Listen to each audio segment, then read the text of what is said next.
याद रखो मेरी इस बात को, हमेशा योगी मुख्यमंत्री नहीं रहेगा।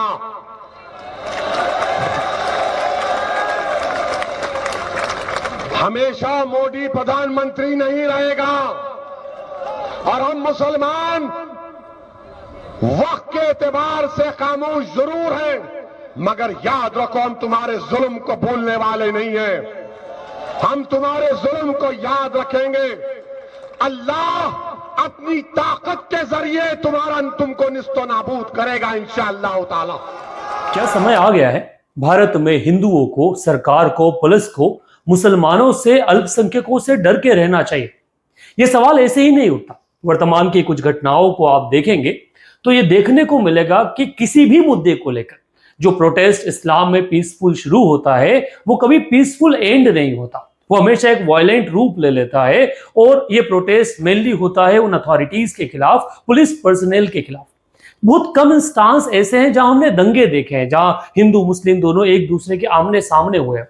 अधिकतम जो मुद्दे हैं वहां पर इस्लामिक पॉपुलेशन या मुसलमान के सामने अगर कुछ रहा तो अथॉरिटी रही, सरकार रही। ये वैसा भी नहीं है कि ये सिर्फ बीजेपी रूल स्टेट में हुआ है। ऐसे कई सारे एग्जाम्पल आपको मिल जाएंगे जहां नॉन बीजेपी गवर्नमेंट है, इस्लामिक पीपल्स ने किसी मुद्दे को लेकर रिवॉल्ट किया और वो रिवॉल्ट जो है वो वायलेंट हुआ, सरकारी संपत्तियों में आग लगाई गई, हिंदू को टारगेट कर हिंदू संपत्तियों में आग लगाई गई और बस फिर वहां पे कर्फ्यू लगाया गया। वर्तमान में मुर्शिदाबाद में जो हुआ वो एक स्टेट ऐसी है जहां पर ममता बनर्जी की सरकार है जो प्रो मुसलमान मानी जाती है। अभी वर्तमान में उनका बयान भी है कि वेस्ट बंगाल में 33% के आसपास मुस्लिम है, क्या उन्हें फेंक दें?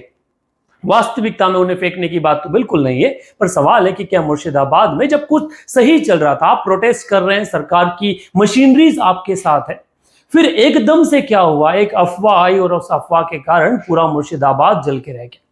ये इंसिडेंट पहले नहीं है जिस अफवाह पे बिना सोचे समझे वायलेंस हुआ हो। ऐसा ही वायलेंस नागपुर में देखने को मिला जहां एक अफवाह ही आई, एक अफवाह थी, किसी ने फैलाई, किसी और ने नहीं, किसी मुसलमान ने फैलाई और लगभग 14 साल के 12 साल के जो बच्चे हैं हाथ में नंगी तलवारें लेके नागपुर की सड़कों पर निकले और उस नागपुर में आग लगा दी। ये सिर्फ यहीं तक सीमित नहीं था, इससे पहले भी अगर आपको याद है 2022 का नुपुर शर्मा इंसिडेंट। नुपुर शर्मा ने जो कहा वो कुरान के किसी एक ओपिनियन के आधार पर था, उसके खिलाफ प्रोटेस्ट हुआ। जयपुर के किसी टेलर ने फेसबुक पे उसे शेयर कर दिया और उसको शेयर कर देने से किसी व्यक्ति ने जाके उनका गला रेत दिया। प्रोटेस्ट हुआ, वायलेंट प्रोटेस्ट हुआ, नारे लगे कि जो नबी से खता सर तन से जुदा, वो जो भी था।